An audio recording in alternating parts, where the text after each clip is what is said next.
The Lord be with you. And with your spirit. A reading from the Holy Gospel according to St. John. Glory to you, O Lord.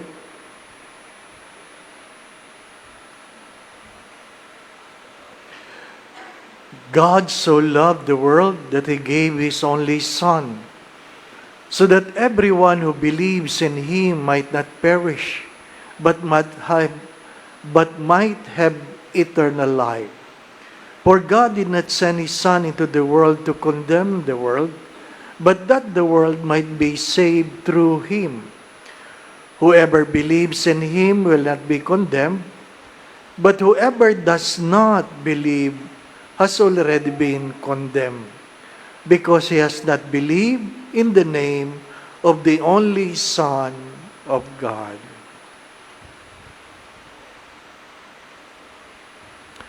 Brothers and sisters, the Gospel of the Lord. Praise to you, Lord Jesus Christ.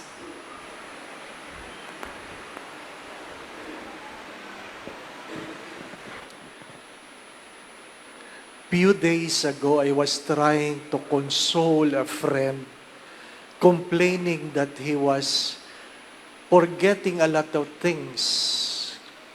At sabi niya, ganun ba talaga yun pag ikaw ay inoperahan at ikaw ay nabigyan ng anesthesia, nagiging malilimutin ka?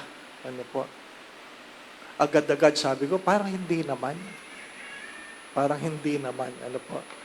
Just to console him.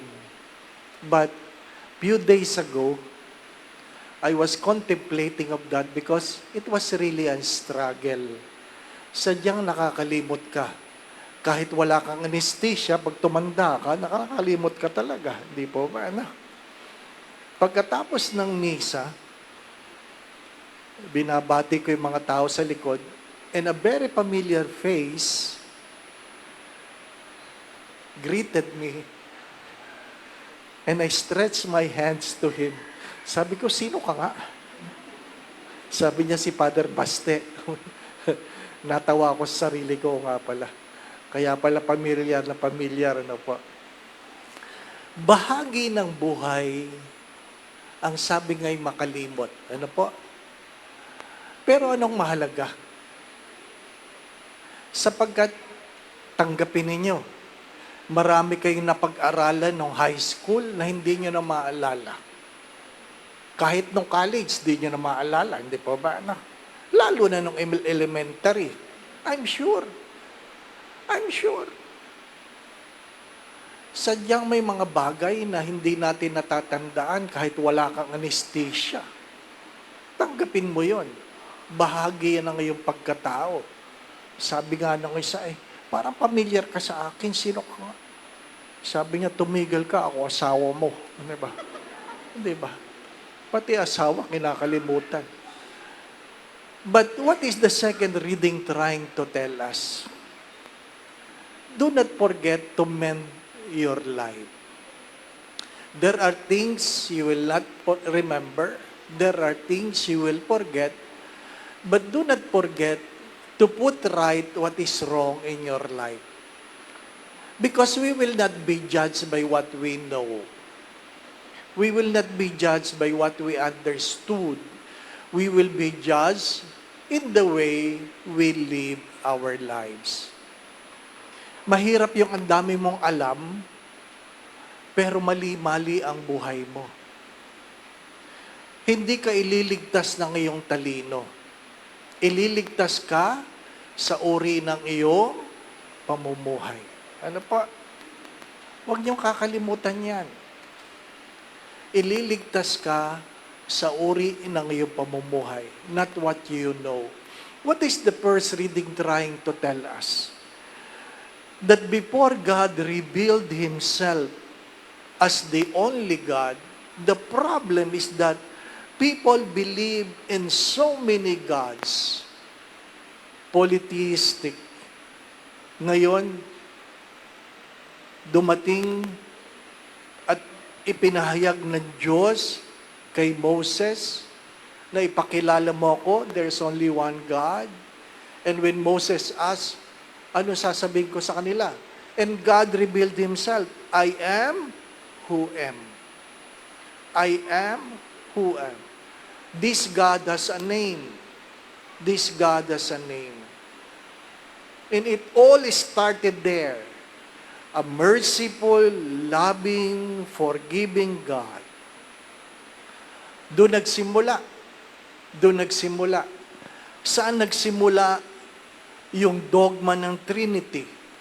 It's only in the New Testament.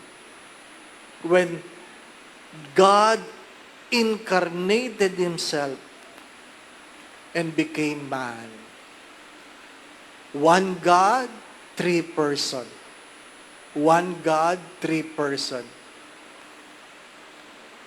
Tanungin niyo lahat ng pari. Ang pinakamahirap na subject sa theology, Trinity.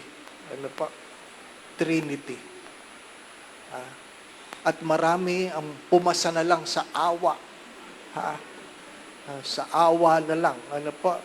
Sapagkat sadyang hindi mo lubusang may paliwanag. Ano? May mga simpleng paliwanag. Paano ba talaga, Father, yun? Iisang tao, pero tatlong persona. Ano po? Sabi ko, ganito yan. Anong pangalan ng asawa mo? Halimbawa lang ha. Oh, Lorna. Lorna. Si Lorna ay asawa mo. So, anong relasyon mo sa kanya? Asawa mo. Siya ay nanay ng anak mo. Siya ay lola ng apo mo. Magkaiba ba yung taong yon? Si Lorna pa rin yun. Iisang tao, may tatlong personalidad. Di po ba?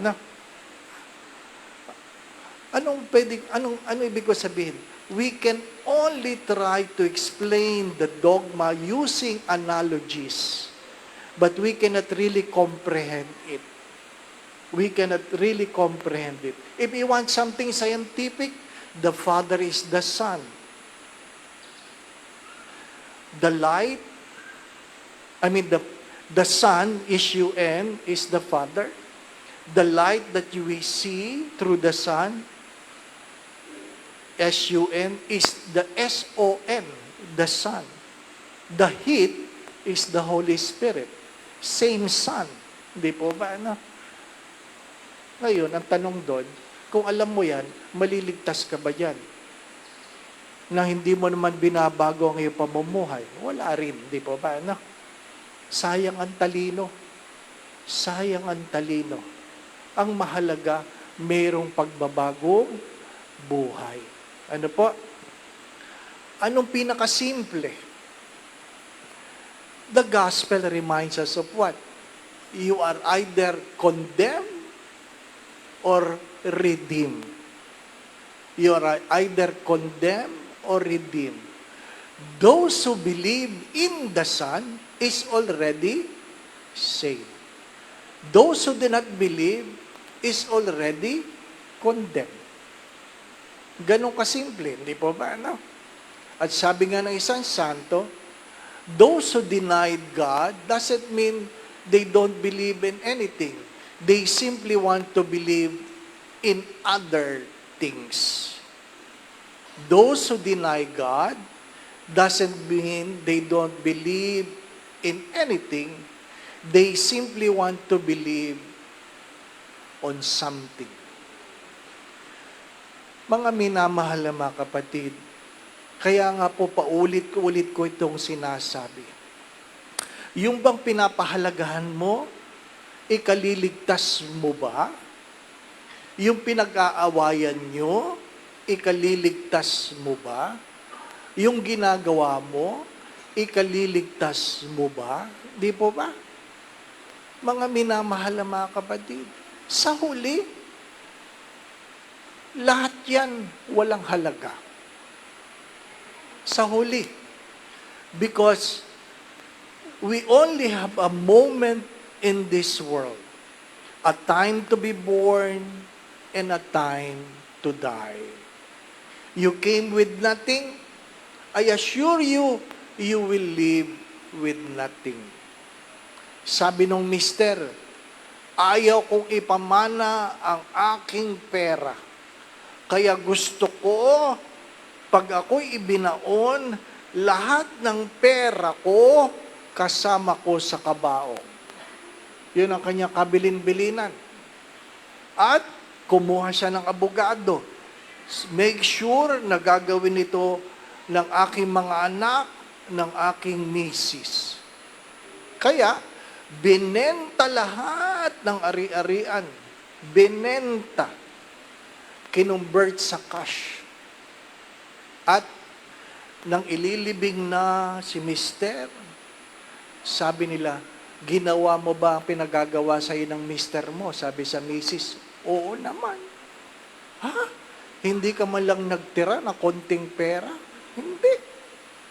Yun ang kanyang kalooban. Ay di, ipadala mo. Sabi niya. Oh, paano mo pinadala? Paano nagkasya ang pera niya sa kabaong? Sabi niya, isinulat ko sa cheque. Sinulat ko sa cheque. Di in-cash niya. Hindi po ba? Ano? Sa palagay niyo, may in-cash ninyo. Hindi po ba? Mga minamahal na mga kapatid, yun nga ang sabi ng Diyos, ang problema natin, mas matalino ang demonyo kaysa mga nagsisimba. Di po ba? Ano? Natatawa kayo, pero yan ang totoo. Ha? Itong mas malungkot. I just read an article and saying, 2 people go to church. 2 people. Kayo, ang magsabi ko sino kayo. 2 people. 2 kinds of people. The first one goes to church because of what they believe. Because of what they believe. The second group of people goes to church because of what they can get. And that is very true. That is very true. 2 kinds of people. People goes to church because of what they believe, and the other one is because of what they can get.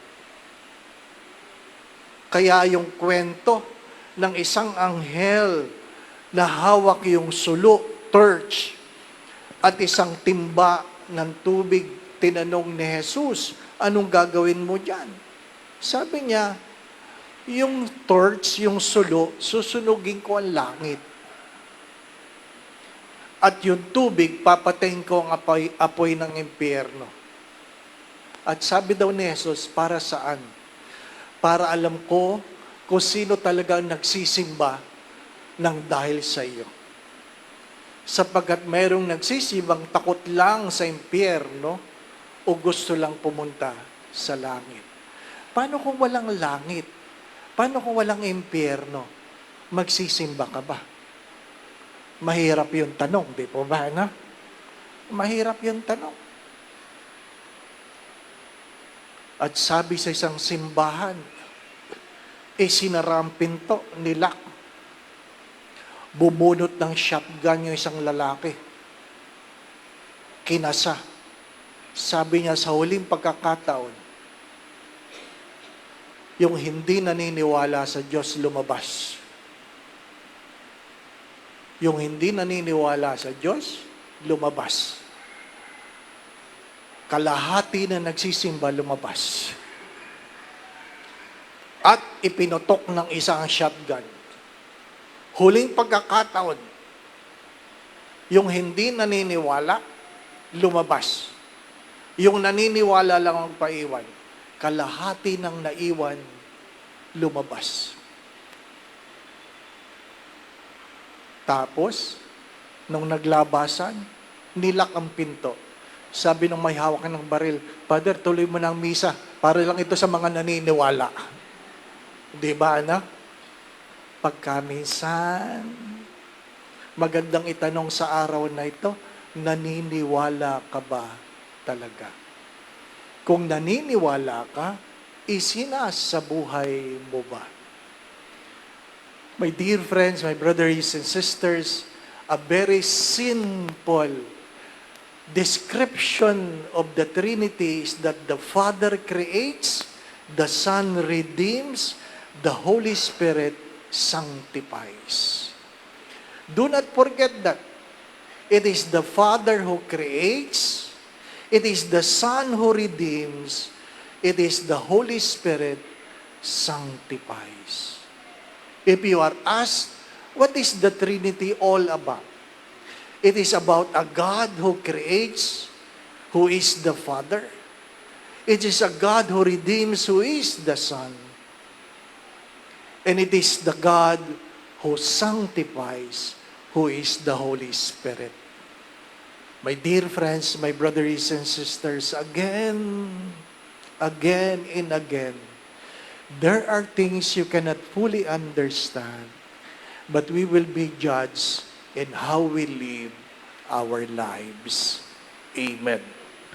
One time we were sharing among priests and said, in what way do you want to die? In what way do you want to die? You know, Father Jim Perry, the late Father Jim Perry said, I want to die celebrating the Eucharist. Sad to say, he died due to COVID.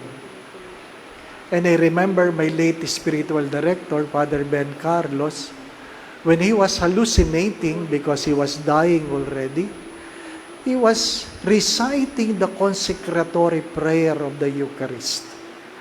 Reciting the consecratory prayer of the Eucharist. Sabi ko, gusto ko rin yan Umaalis ka sa mundong ito na feeling mo nagmimisa ka pa. But one of the most touching, when I anointed somebody, when I was in Goretti, he was dying, and I asked him, how do you think you will be remembered? And I was touched by the answer. Sabi niya, I hope I will be remembered as someone who tries to love. Sana maalala ko ng mga tao na minsan akong nagmahal. Ano po? Minsan akong nagmahal. Maganda rin yan, no? Maganda rin isipin yan mamaya. Ano po? Bago kayo mamatay. Ano po? I mean, bago kayo matulog. Ganun. Bago. In what way do you want to die?